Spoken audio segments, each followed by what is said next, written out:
NIM 230441149.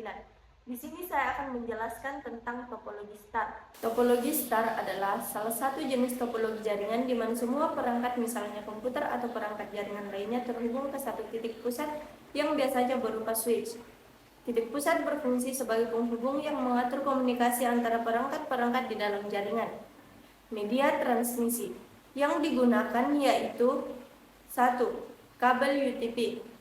Kabel ini adalah jenis kabel yang paling umum digunakan untuk koneksi jaringan topologi star, terutama untuk jaringan lokal. Kabel ini mudah dipasang, murah, dan dapat digunakan untuk transmisi data dengan kecepatan tinggi pada jarak yang relatif pendek.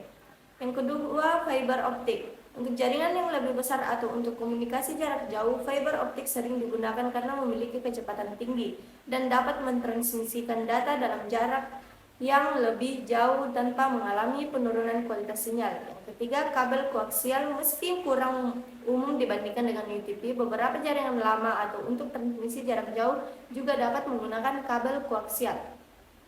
IP address yang digunakan terkait dengan pengalamatan IP dalam topologi star. IP address yang digunakan bisa tergantung pada ukuran jaringan dan kebutuhannya. Berikut adalah beberapa kelas IP address yang dapat digunakan. Yang pertama, kelas A. Kelas A cocok untuk jaringan besar karena mendukung hingga 16 juta host. Biasanya digunakan untuk jaringan perusahaan besar atau jaringan internasional. Kelas B. Kelas B cocok untuk organisasi dengan ukuran menengah yang membutuhkan hingga 65.000 host. Kelas C. IP address dengan kelas C paling umum digunakan untuk jaringan kecil atau kantor yang hanya membutuhkan beberapa host karena mendukung hingga 254 host. Biasanya untuk jaringan kecil atau kantor dengan topologi star, kelas C lebih sering digunakan karena jumlah host yang lebih sedikit dan lebih sesuai dengan kebutuhan jaringan kecil atau menengah. Kelebihan dan kekurangan dari topologi star. Kelebihannya mudah untuk dikelola dan diatur. Setiap perangkat terhubung langsung ke titik pusat, sehingga mudah untuk memonitor dan mengatur aliran data di dalam jaringan. Kedua, isolasi. Masalah: jika salah satu perangkat mengalami masalah atau terputus, hanya perangkat tersebut yang terpengaruh. Yang ketiga, skalabilitas.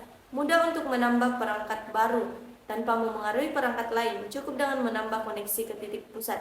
Keempat, keamanan lebih baik. Jika salah satu perangkat disusun rapi atau terinfeksi virus, hanya perangkat tersebut yang terpengaruh dan jaringan lainnya tetap aman.